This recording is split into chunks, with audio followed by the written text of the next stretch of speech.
Falar sobre o futuro num momento como hoje, no meio de uma pandemia, é bastante complicado. A gente ainda não sabe exatamente como essa situação vai terminar. Eu realmente espero que tudo termine bem, na medida do possível, que a gente possa, o quanto antes, retomar as atividades e seguir adiante. Antes da pandemia, eu com muita frequência fazia palestras, a pessoa pedia para eu fazer apresentações sobre transformação digital, sobre as mudanças que o mundo está passando, e eu sempre procurava falar das coisas que estavam acontecendo, desde a questão de inteligência artificial, machine learning, os robôs, a questão das criptomoedas, o mundo todo financeiro se alterando, a mobilidade urbana, os diferentes tipos de veículos que estavam surgindo, a energia solar. Então era um cenário de muitas mudanças, mudanças rápidas, e o risco que as empresas corriam pelo fato delas não se modernizarem, não se adaptarem a essas novas mudanças.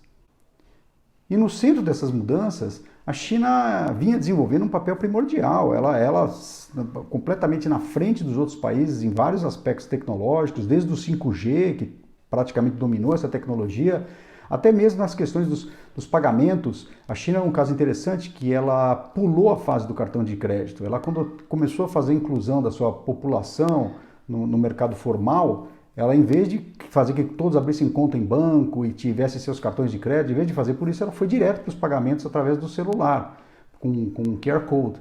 Né? E todo mundo na China usa QR Code. Até para você dar esmola na rua, você dá esmola com QR Code. Ela pulou a fase do cartão de crédito. Isso sempre me intrigou. E eu decidi fazer uma viagem para a China. Eu resolvi, falei, então eu vou para a China, eu quero conhecer, eu não conheço ainda, eu queria conhecer, ver lá de perto essa história. Marquei minha viagem, data de partida, dia 5 de maio de 2020. Comprei as passagens, paguei as passagens à vista, minha passagem, da minha mulher, da minha filha, tudo certo para a gente visitar a China, quando estourou a questão do corona lá na China. Em janeiro começou essa história. E eu comecei a ficar preocupado, né? Na época eu falava assim, bom, será que até maio esse negócio já não está resolvido? Eu acho que até maio resolveu, né? Era janeiro, fevereiro e tal. Eu falei, não, até maio essa história está resolvida. Bom, vocês sabem o que aconteceu. Eu não consegui ainda resolver essa questão da minha passagem, não consegui receber meu dinheiro de volta, a passagem foi cancelada, a minha viagem obviamente foi cancelada e não deu certo.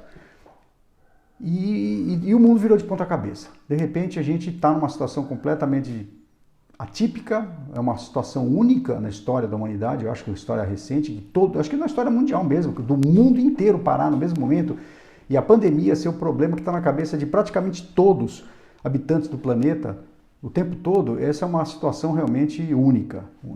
A gente não sabe ainda o que vai ser, que tipo de consequência isso vai ter no mundo pós-pandemia. Mas uma coisa a gente sabe, todas as transformações digitais que eu vinha comentando antes da crise, elas exponencializaram.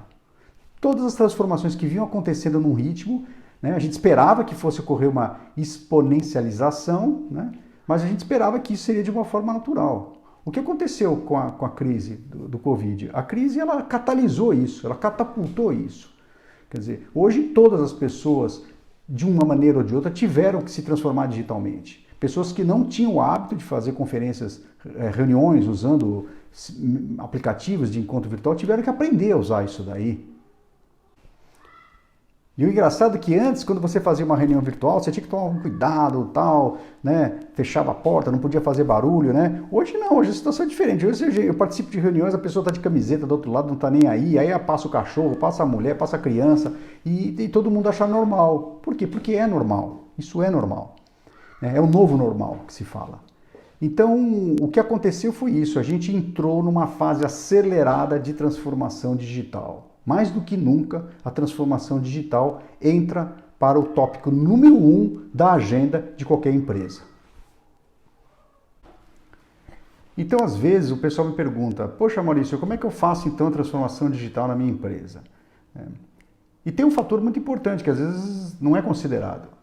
As empresas são feitas de pessoas. Quer dizer, a empresa mesmo não existe, o que existe são as pessoas. Então você não pode pensar em transformação digital de uma empresa sem pensar na transformação digital das pessoas.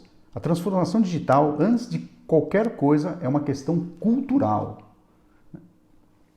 Tem uma história interessante para ilustrar essa questão cultural, né? Um tempo atrás eu recebi um catálogo sobre termos do mundo digital. tinha lá siglas como CPC, KPI, BSC, tinha metodologias ágil e uma série de coisas, né, para que a pessoa pudesse se habituar com esse novo mundo digital.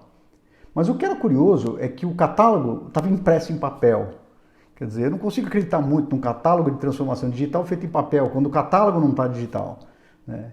Então essa questão da incoerência, da inconsistência. A pessoa quer que a empresa se transforme digitalmente, mas ela mesma continua imprimindo coisa, ela continua escrevendo coisa na mão, fazendo reunião presencial sempre, não admite reunião virtual, não admite trabalho remoto. Então não dá. Se você não tem coerência naquilo que você faz, com aquilo que você deseja, não adianta, não vai acontecer a transformação, sobretudo da liderança, porque não se esqueçam que cultura vem de cima. Então hoje, quem ocupa a carga de presidente, conselho de administração, diretoria, mesmo as gerências, eles têm que dar um exemplo, da transformação digital. Se eles não se transformarem digitalmente, a empresa não vai se transformar. A cultura digital, ela passa por uma série de coisas. Por exemplo, eu não tenho carro, já faz muitos anos que eu não tenho carro, não faço questão, não quero ter carro. Eu tenho uma scooter elétrica, pequenininha, eu vou com ela até o metrô, quando preciso trabalhar, do metrô vou para algum lugar, eventualmente pego um Uber, mas não preciso ter carro, aqui ter carro, né? Eu não faço nenhum pagamento com cheque, nenhum pagamento com dinheiro, tudo com cartão, ou com o celular, ou com o aplicativo, ou com o próprio relógio. CNH digital. Então são detalhes assim, não é uma bobagem isso, não é só mas é um exemplo. Você precisa abraçar a cultura digital, você precisa nos seus atos, nas suas ações, adotar um padrão digital. Nunca me esqueço, uma vez fui fazer seleção de uma pessoa que ia trabalhar comigo nesse mundo digital, e a pessoa chegou com uma agenda. Sabe aquelas pessoas que têm uma agenda, tem um monte de papelzinho enfiado no meio de agenda, post-it, um monte de coisa, tudo com um monte de canetinha de várias cores e tal, e conforme ela ia falando, ela anotando, aquele papelzinho ia caindo, aquele negócio lá. Bom, claro, não contratei, não interessa assim qual é a formação da pessoa nem nada. Vai ser muito difícil uma pessoa dessa migrar para usar ferramentas digitais que fazem isso de uma outra maneira, porque não é questão que faz melhor ou faz pior, é uma questão de mindset, né? Cultura digital é uma questão de você, não é que você se esforça para usar essas coisas. Você não consegue, você realmente está transformado digitalmente quando você não imagina não usar essas ferramentas e ter que fazer as coisas em papel, né? Então é muito mais do que ser convencido, é um desejo genuíno em fazer as coisas de maneira digital. E mesmo no mundo digital também tem coisas que precisam ser repensadas, né? Por exemplo, quando você às vezes eu recebo um e-mail e no e-mail vem anexado um PDF que é uma carta. Puxa vida, uma carta é um anexo do e-mail que é o PDF, e o PDF é um formato complicado se você não souber usar. Por quê? Porque o PDF você não consegue, por exemplo, abrir no celular, você tem que ficar esticando ele para poder enxergar. Então o PDF já é uma coisa meio ultrapassada em termos de cultura digital. O próprio e-mail, gente, o e-mail vai acabar, se é que já não acabou, né? Hoje a comunicação está através de aplicativos, de diversas formas. Então a própria cultura do e-mail é uma cultura também que está se tornando obsoleta, né? Formalidade, quando a pessoa escreve um documento, prezados senhores, vimos muito respeitosamente, quer dizer, a linguagem do mundo digital é outra, né? Às vezes, sabe, por exemplo, quando você vai no YouTube, você pega um vídeo, quantas pessoas não fazem isso? Você arrasta lá a primeira metade, no comecinho do vídeo, porque demora para entrar no assunto.